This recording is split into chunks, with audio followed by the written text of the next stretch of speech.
Hi, HRN listeners. We're celebrating our 15th anniversary, and we have a really fun campaign and an ask for you. This 15th anniversary tour is aiming to bring you closer to unique food and music experiences in some of the most exciting cities in America. All the while, we're raising funds to support our work empowering the next generation of food systems storytellers through our fellowship programs. Here's how it works. Donate to HRN and be entered into a raffle in the city of your choice to win a dinner for two at a noteworthy restaurant and tickets for two to a concert at a prominent local venue.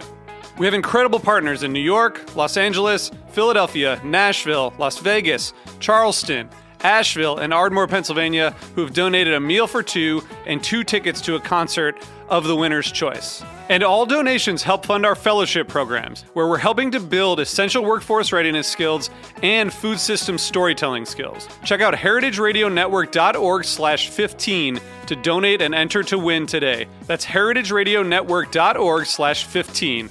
Thank you.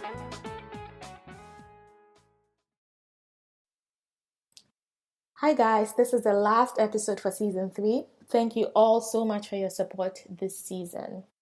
We're also especially proud to be included in Dine Diaspora's annual 31 Days of Black Women in Food as part of Women's History Month. See the show notes or our social media pages for a full list of all the incredible women that were included for this award. We're wrapping up the season with Chef Akudo's story. It's a 2-part series that shares his journey from being a novice cook to a high-end chef and his goal of supporting community while doing so. We ended up speaking for over 2 hours, and so the audio has been edited in a way that allows you to grasp the meat of our conversation, I guess, versus our personal yapping and focus on the story. Also releasing this in 2 parts. The part 1 will focus on his early days, and then part 2 on his foray into professional cooking and the work he's doing with his relatively new cookie school in the UK. Enjoy. This week, or I guess today, I'm thrilled to have Akudo in the guest chair. I was trying to think how we first met. I think I emailed you for Africa Food Week a couple of years ago, and he enthusiastically responded yes, having never met me. I was like, okay, this is going to be, it was one of the most interesting, enthusiastic responses I got. So I was like, and since then I followed the work that you've been doing, and I thought of you because, just one, because of the conversations we had when I was in London, and then 2, with what you're doing now with your cookery school. I think it's an interesting story to share, and I think everyone will see as we sort of go through the topics I wanted to discuss today, because it ties into a lot that's happening with the West African food landscape. So I think it's interesting, and I'm actually, I don't know if the right word is proud that we have a facility or an establishment like this that's working to provide a standard for chefs and cooks who are looking to do work in the space. So excited to speak to you today. Let's start with you sharing. I know a little bit about you, but for those that are listening, why don't you share about who you are, where you're from, your background a little bit. Yeah, okay. So for those that don't know, my name is Akudo Agokei. It's a short form. My full name is actually Akudo Sochim, which is a girl's name, and I still don't understand. Oh, really? I still don't understand why my dad did that to me. Yeah, because if you meet any most Nigerians that have heard the name Akudo before, they're always puzzled when I say that's my name, because they probably have female friends that have that name. Oh, that's interesting. I didn't know that at all. Yeah, it's not a very common name, so most people don't know. But 2 people who know are either Igbo people from the Igbo tribe that know that, oh, that's usually a girl's name, or people who've had friends, female friends named Akudo, and then there's that shock of what? Yeah, but my dad did it like that. He gave me a boy's name. He gave me a girl's name and gave my sister a boy's name. Oh, wow. So, yeah. He's been asked why he did that by so many Yeah. different people, and his response is always because I can. Oh, I guess, because from the tribe that I'm from in Ghana, the Ewe tribe, we actually have unisex names. So, like, our names can be used for both boys and girls, which is not typical. I'm trying to think. It's not typical in the Ghanaian sense. And so, if you meet someone from the Ewe tribe, you can meet a girl that's called Selassie and a guy that's called Selassie. So we Yeah, keep it interesting that way too. yeah. Well, I think anyways, because I think from my background, I grew up with my dad, because he explained to me that a name is a blessing. And because I think African names generally mean something. So Mm-hmm. my name, for instance, means peaceful wealth. So he brought me up understanding that a name is a blessing. Yeah, it was. I was born in Nigeria. Myself and all my sisters, we were born in Nigeria, and then I think my dad was a frequent traveler because he worked for a company and he was the I think it was like the managing director for that company, and it was a big multinational company back then, if I remember well, John Holt, because they Mm. dealt with a lot of other big companies like Yamaha and the rest.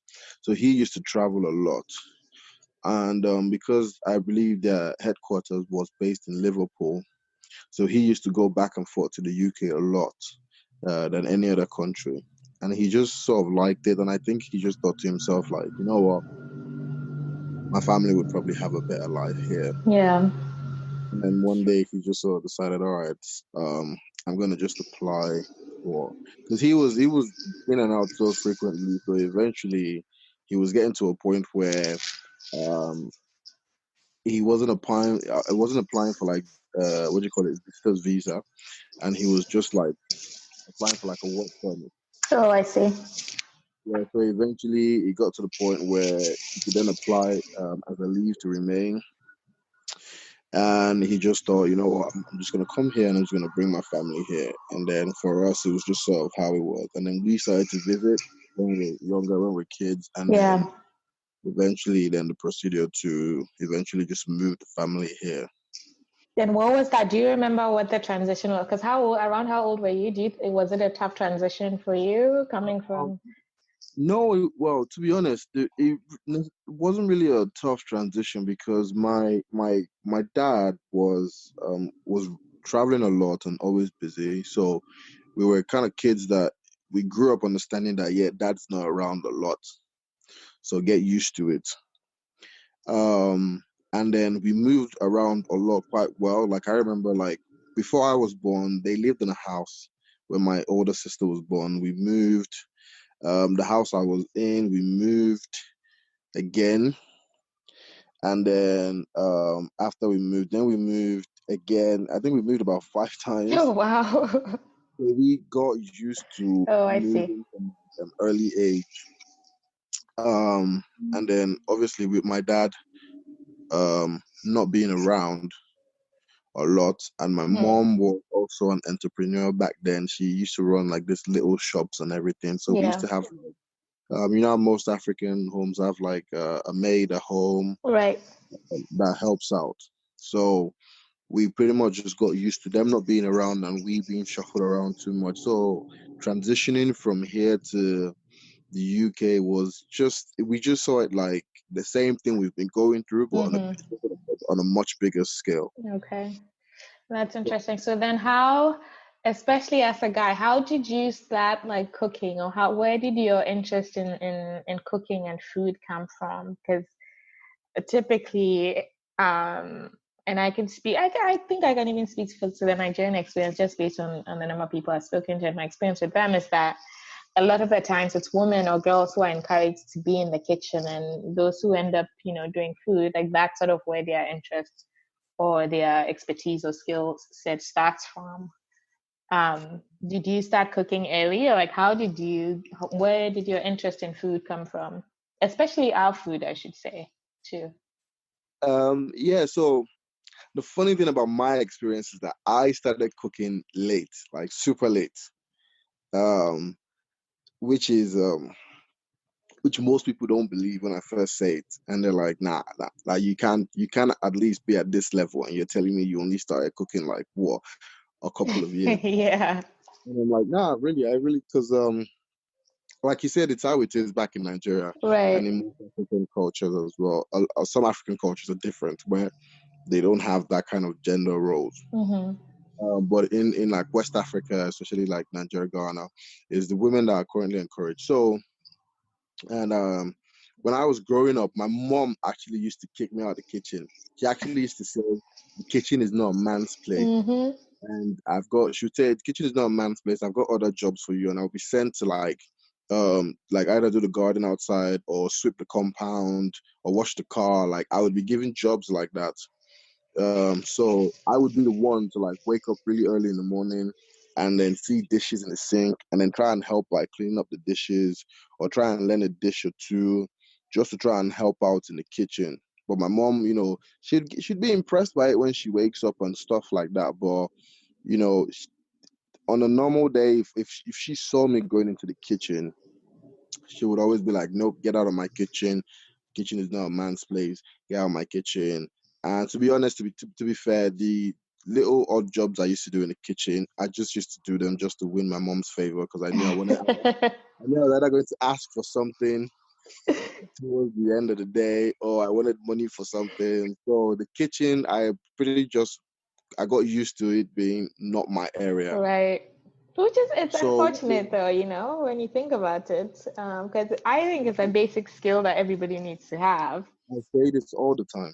It's a life skill. Like Mm-hmm. it's not, and okay, I will tell you why I'm a big promoter of the fact that it is a life skill because this is also another reason why I eventually ended up in this journey that led me into food. Because what happened was when my family started to move to the UK, my older sister and I was doing my A levels. She was doing her foundation at the time.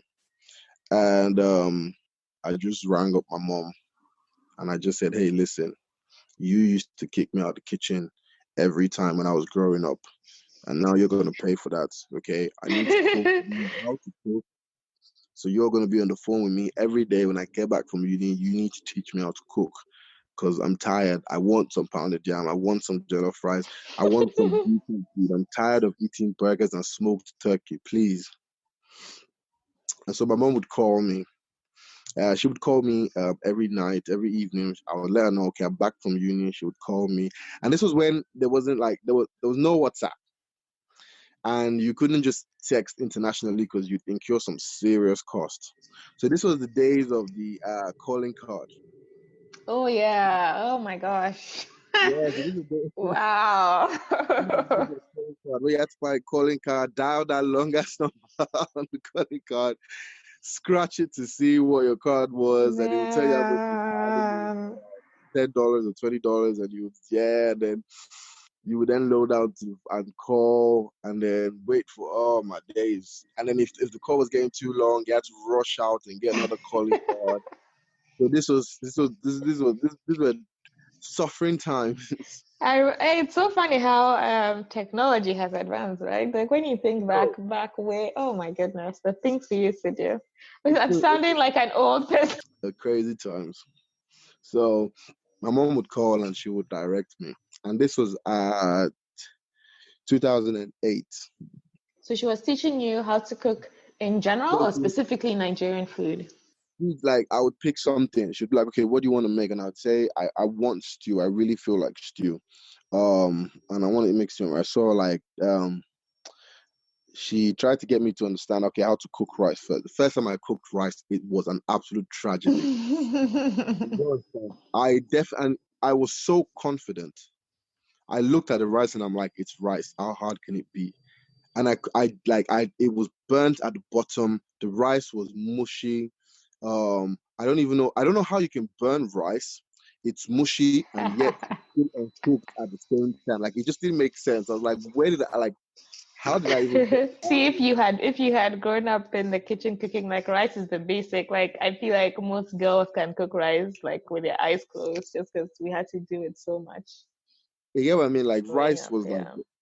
Well, I could. That was out. Like, and we're talking like 2008. This is like what, just 12 years ago. Yeah. And I couldn't cook to save myself. So obviously, the first time I cooked rice, failed it like terrible. And then I told my mom, and she was like, "Did you wash the rice?" I'm like, no. I was like, "What do you mean wash the rice?" She's like, "You have to give the rice a couple of swirls, get rid of starch and stuff." And I'm like, "Oh, okay. I'll try doing that later." Did that, messed up the rice, and she's like, "What did you do? Did you have the flame?" So she kept guiding me. Did you have the flames on high? I was like, "Yeah." She's like, "Okay, you don't leave the flames on high when you're cooking rice." So she would guide me like that, and I would keep trying. Bear in mind, every time I failed, I had to just eat some crappy ass food. Yeah, because you're a student still, right? Because you can't be throwing out that food like all the So I can't be time. throwing it out. Yeah. And I pack this lunch and I try and take it to school. And so imagine I'm at uni, I'm trying to eat my lunch. My lunch tastes like, the devil's vomit. And my friends are like, "Oh, what do you have there?" And obviously I don't want them to taste it because it tastes like crap. So I didn't have to fake and be like, nah, nah, it's just, nah. How did you go from that level of cooking to even, not even before you were properly trained? Because I remember discovering like you on Instagram and your plating and all that you did was like way above the level of people that have had years and years of experience. How do you go from like, I cannot cook rice for the life of me to not even just a basic food? Because I remember part of why when I discovered you, I continued to follow you, was that you were also coming up with creative ways already back then of Yeah. presenting and like combining different ingredients in sort of unexpected ways. So how do you go from that to from not knowing how to boil rice to the point where you're, doing Yeah, so super interesting? it was okay. It goes back to when my mom was still teaching me. So after Okay. so many failed attempts, she eventually, the first recipe I master is she teaches me like how to boil chicken. Okay. So, the way Nigerians or West Africans boil chicken, with the onions and the ginger, garlic, curry powder, and all of that. Where you're cooking the chicken, but at the same time you're making chicken stock to use for whatever the main dish is that you're going to cook. So that was the first thing I got right. I boiled this chicken and tasted the chicken, and the chicken tasted nice. And I was like, "Oh, I think I got this." So that was just sort of that was where the improvement started. That was where I would say the excitement with cooking started. Started, yeah. But that was mostly though also improvement in taste, right? Because you also have a distinct like presentation style. Yeah. So then there was no presentation style. Then I was still in my slap it on a plate and just eat it. Yeah. The More fact is just eat now. survival mode than anything else. Okay, Yeah, so so it was just that. But then aside from her, I would have friends then come back at home. They would taste my food at school. So it then became a thing where eventually I moved out of my apartment and I moved into like a bigger house with some of my friends and we mm-hmm. shared with them. So it then became a thing where when it was time to cook, my housemates would always be like, "Yo, Kudo, whip up something, man. You're the guy. You're the guy who Yeah. goes." And I just became this guy who would go into this kitchen and be like, "Okay, what do we have? What can we work with?" And come up with something. And I just became that guy that was trusted. Like, yeah, let like, come on, man. So I would be the one. I became like the mom of the house. Like, yeah, you go out there, buy me mint fruits. Right. You buy me carrots. You, how much do we have? Pull our funds together. We realize we're all poor kids. We only have like $5. Okay, you go get this. You go get that, and then would make a meal out of it. And then that was what. And then that was where it was like, it started getting to me like, wow, I can put stuff together. I can put stuff Right. together. So So then, then I so this moved is, back. oh, then you moved back to the UK. Okay. Then I moved back to the UK. And it just sort of stayed there. Obviously, I had perfected my okra game at the time.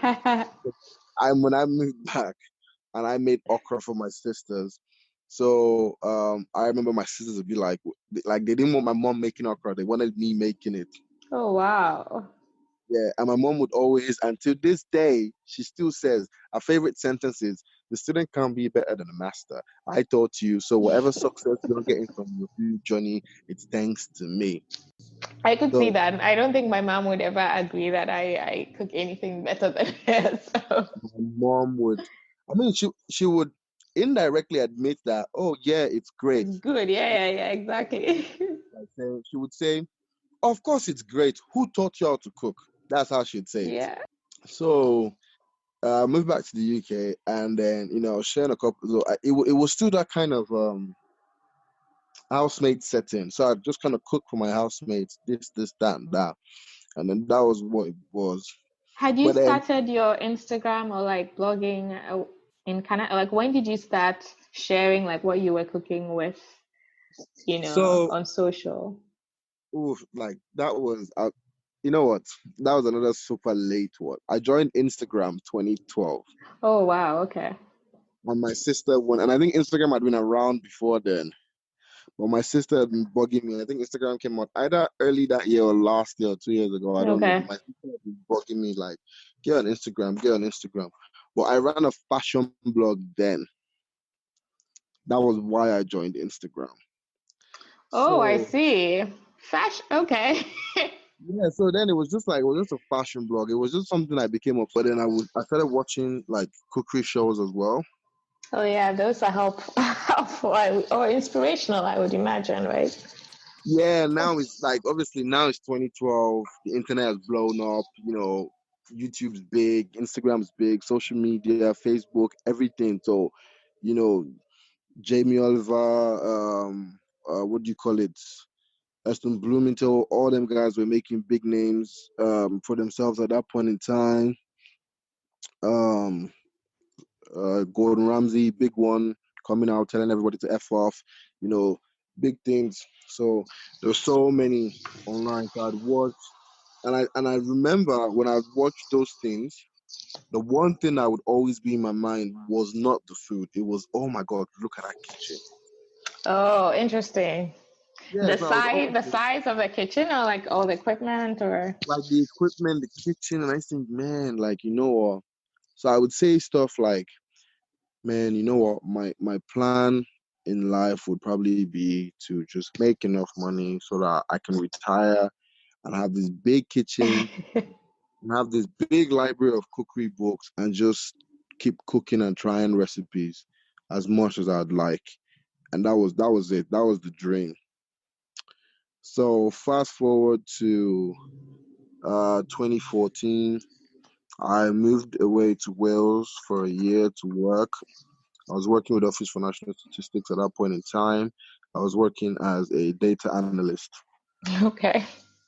So far, far from food. Like there was Yeah, I was gonna say, did that you point have in it in time, the like back of your mind that you were going to do like this was a no, necessary? and Oh, this I was see. 2014. This was like what 6 years ago. Even then, if Yeah. you told me, "Oh, you're gonna be a chef in like a couple of years," I would have been like, "What? What, fam?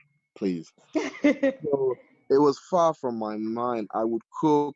I would make like a joke of a cookery video and just mock it, put it online, and some of my followers then would laugh at it. And my followers then were just friends. I was one of those people that used to like watch their Instagram post back then and just wait for it to get to 11 likes so that it could turn to 11 likes and not show people's names. So that was it. There was nothing about cooking. I still cooked the same things then. By that time, I'd learned to cook. I had met my now partner, my baby hmm mama. I remember taking her to a Nigerian restaurant in 2013 and had her trying egusi. Because she's Jamaican, heritage Jamaican. She's a British-born Jamaican. Oh, got it. So I took her to a Nigerian restaurant, had her try egusi. She loved egusi, and she loved egusi so much that we would literally go to every time she came down for visit, we'll go to a restaurant to have a goosey. When she got pregnant with our first child, that was one of our cravings. A goosey was like a terrible craving. It was such a bad craving. She wanted it. There was a time she wanted it, but all the restaurants were closed. And I remember how angry she was. She was so angry. I was afraid she was like going to stab me or something. I was gonna say, but by this point, though, wouldn't you have learned how to make it? If that was No, I like, haven't. I haven't learned how to. I did not know how to make it at this point in time. Actually, before she was pregnant, I had tried to make it, and did not. Yeah, Okay. it just didn't turn out. Like on it, my ancestors would not have been proud. Got it. So, Okay. So you were a data analyst, and then like, what was yeah, the aha moment that said, okay, I'm done with this, and I should probably, train professionally or, spend my full time yeah, now in so the it world of was. food? So we were looking for a place at the time. We were in an apartment, and I just thought like, no, I'm working now. I'm making money. I want us to get to a house. So that we could, I wanted us to have a bigger space. And I wanted Noah to be able to have more like a back garden and more space to just sort of move around.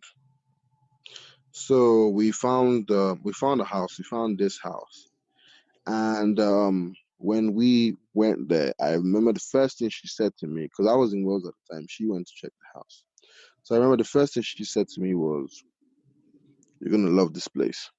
I said, "Why?" She said, "You're gonna love it, especially the kitchen." Like, all right, cool, no problem. Came back and I realized, oh my God, such a lovely kitchen. I've got my island. It's big, spacious, so many Yeah. cupboard space. And I just really liked it. What now happened was one day I just realized, hey, you know what? I've actually got a kitchen that looks like what I'd hoped my dream kitchen would look Mm-hmm. like. So I'm like, you know what? Let me enjoy the fact that I now have a decent kitchen with an island and so much space.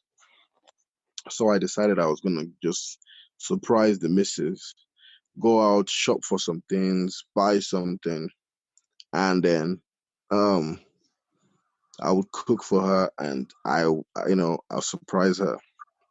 So I remember I came home and I made this pasta, this seafood pasta, and I made it with some lobster tail.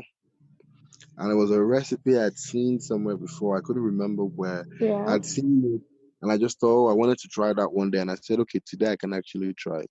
So I went and I made it, and it was on the 13th of November 2015. And if you go on my Instagram Yeah. page and you scroll all the way down to my early pictures, it is, Yeah. I believe, number 6 there. Okay. I remember I put that up on Instagram and I said, oh, ask about me. And I put it up on Facebook and I was like, oh, made this surprise for the missus. Yeah.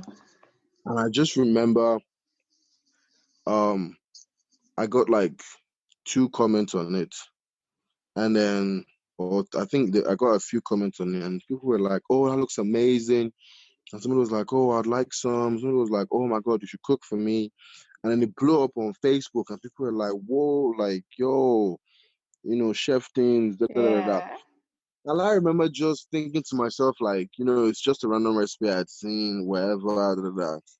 But people started saying stuff like, whoa, I didn't even know that was you. I thought you were posting some random food from like some foodies page Right. or a chef page. And I was like, oh, really? Like, the people are like, wow, you made that actually. So from then, it just clicked. Like, I was just blown away by everything everyone was saying on Instagram, on Facebook, the people who tried it. And then the next day, I just went out, got more stuff, and then I cooked again. And then the day after that, I got more stuff, and then I cooked again. And then Cooked it just again became, for your family or just yeah, for my family.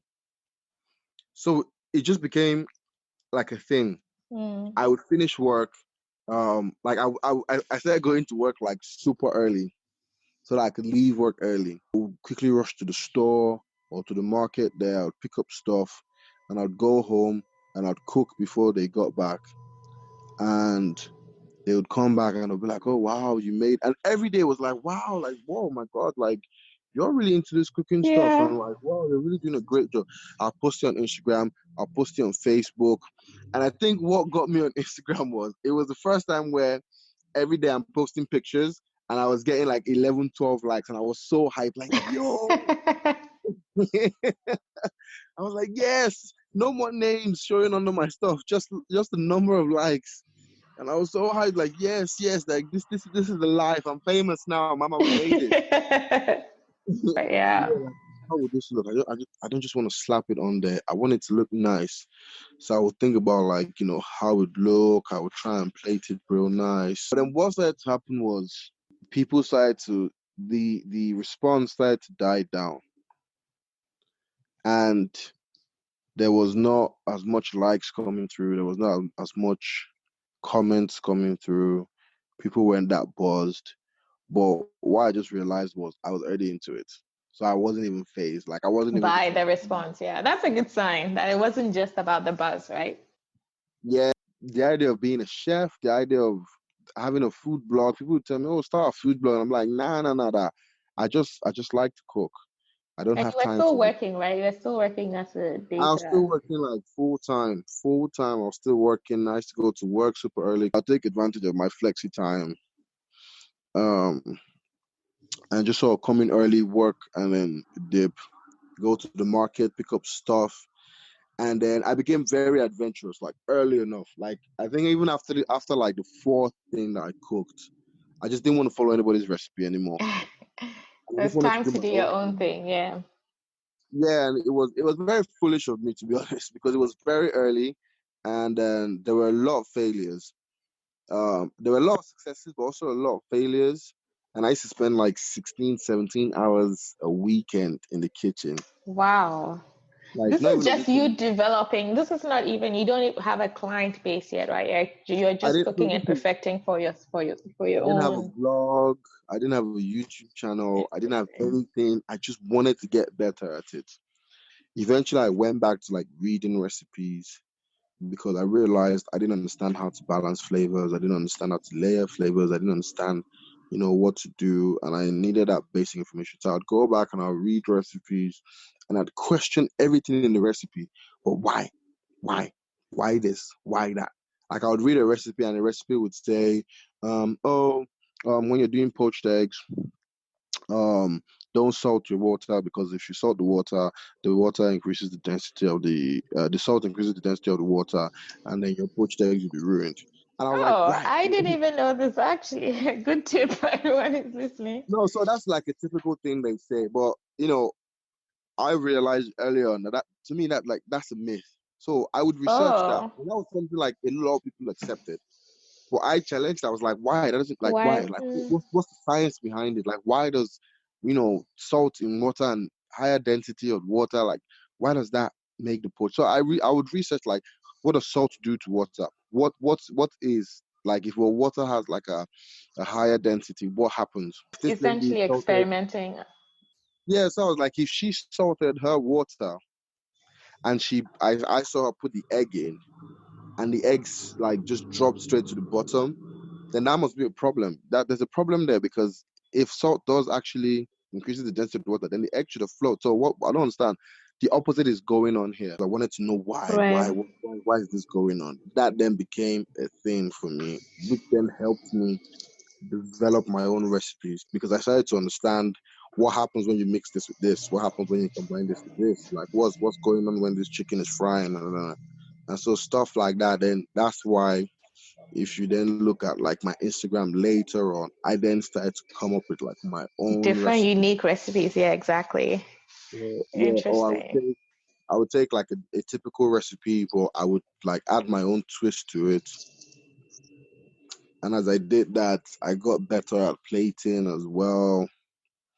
And I wasn't following any food blog on Instagram. You were just doing your own thing, I was essentially. still just sort of doing my own thing. I'm looking at the time. We're running out of time, so I want to make sure we speak about what you're doing now, and then we can tie in aspects of your training to that as we move along. So, right now, you started the Kedu. Am I saying that right? Cookery school.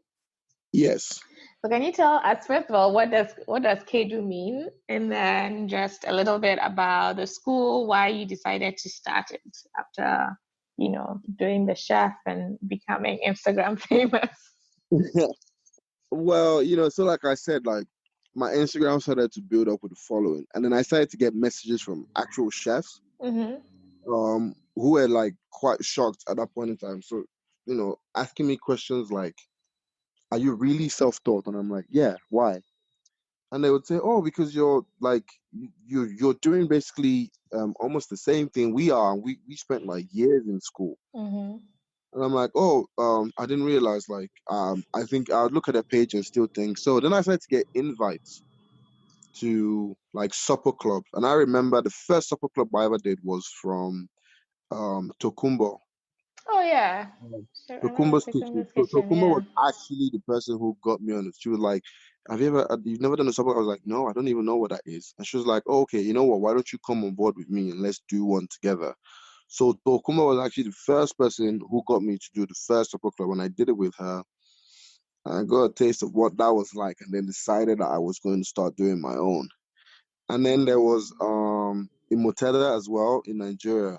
I remember Imoteda, yeah. She came. I had her food when she came to Toronto, I think, for a pop-up Yeah, event or something along those lines. She was doing a tour of some kind, yeah. yeah. So she had just started the African Nigerian Fusion food tour. I think that's what it was called, right? Like NFFT or something like that. NFFT. Yeah, so she had just started that, and then she wanted me to come on board because I was making this spice at the time. So she wanted me to come on board with the spice and just sort of see what it was like. Mm-hmm. But also like my first interaction with like a professionally trained chef. Like I'd been speaking to them before, but Imoteda was the first one to say, "Come to my event, come see what it's like." Okay. So with Tokumbo and then Imoteda's thing just gave me a massive wealth of knowledge, and then I started to do that. So fast forward a couple of years later on, I'm doing supper clubs now. I'm getting more and more confident in my cooking and stuff. I'm starting to develop more and more. Eventually, come 2017, I decide that's it. This is what I want to do. I want to cook. Like this is what I want to do. So at this point in time, I was a senior data analyst for HMR. Okay. So imagine how shocked my manager is when I turn up and I'm like, "There's my notice. I'm leaving. I'm going to be a chef." And he's like, "Wait, what? What? Sorry, what? Like, what's going on?" So my manager is going crazy, and he's asking me questions like, "Did anyone disrespect you? Tell me the real reason why you're leaving. Who is it? I'll sort it out. What's going on?"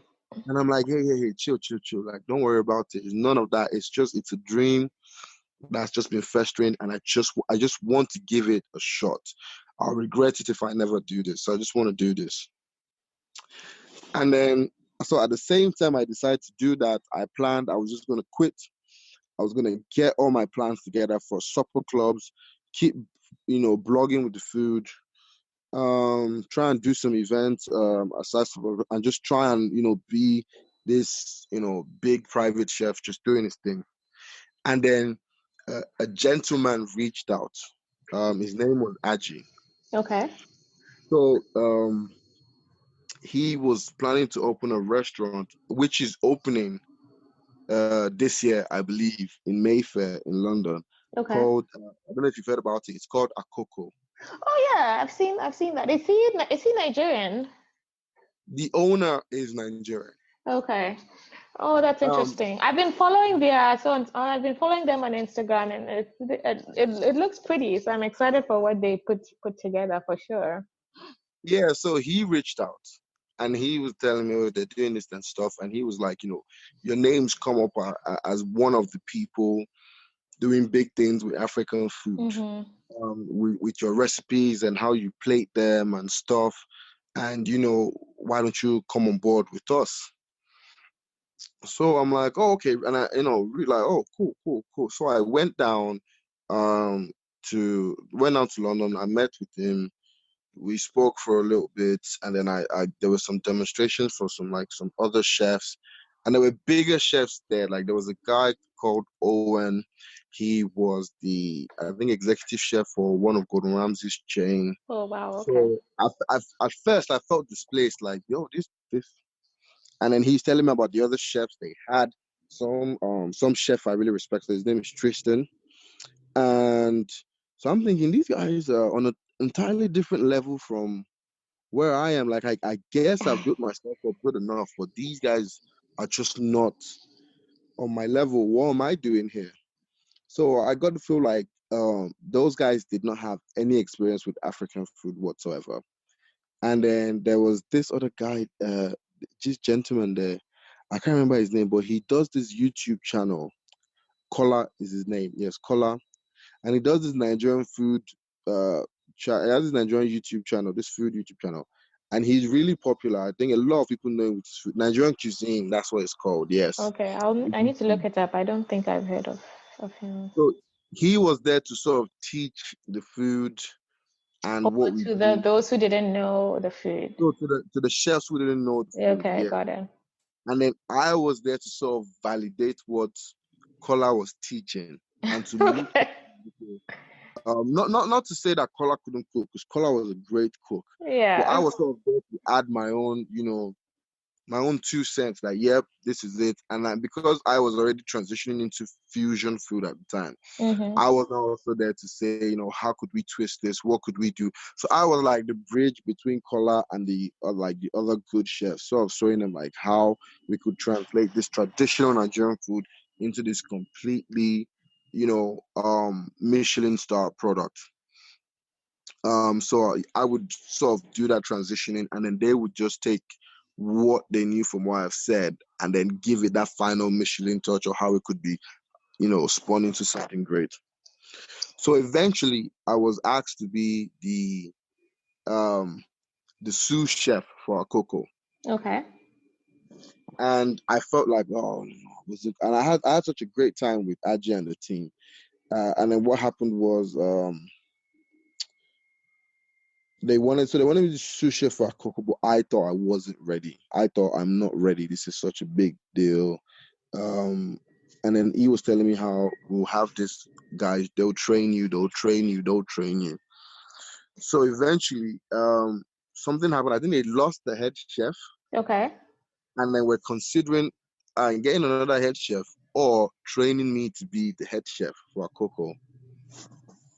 So at this point, I just sort of asked Aji, like, you know what, if this is gonna happen, I would like to at least get some form of training, and would you be able to? So he offered to sponsor me to get me trained. Okay. So he then sponsored me through culinary school. I then got trained at Leith. Finished from Leith. He also hooked me up with my first job in the industry. I was working at this amazing restaurant called Bistro Vadouvan. Oh, I think I remember seeing pictures and videos on Instagram that you used to share. So this is them sponsoring you, like with the anticipation that you'll become a chef at Akuko, right?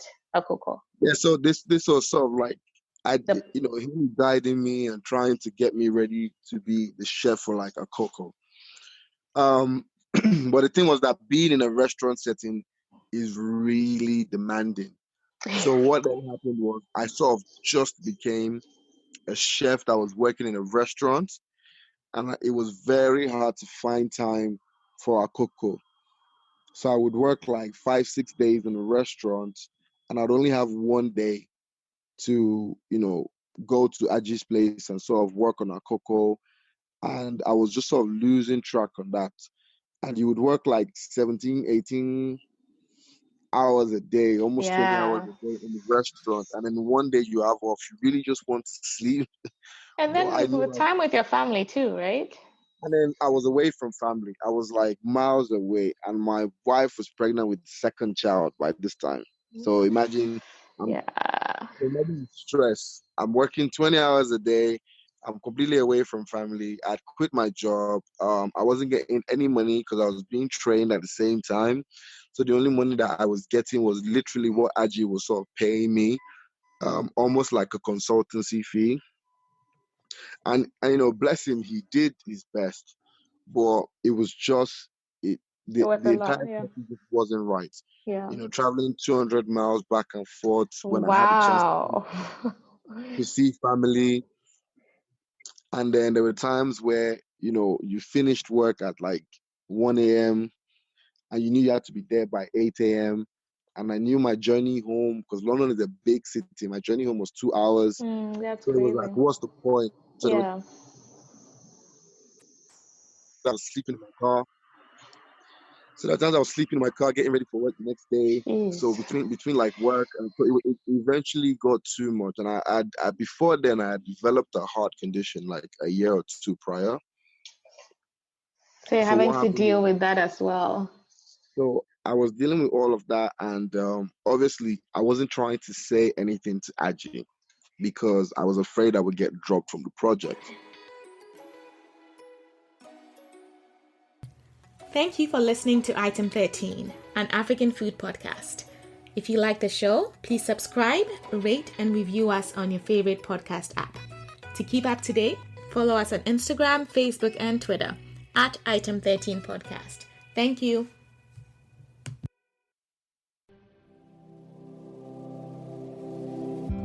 Hey there, I'm Lee Ullman here with some big news from the National Young Farmers Coalition. We're partnering with Heritage Radio Network on a special season of The Farm Report. It's all about what's happening with the Farm Bill and how it impacts farmers and eaters. I am growing diversified vegetables on land that's been in our family for 150 years.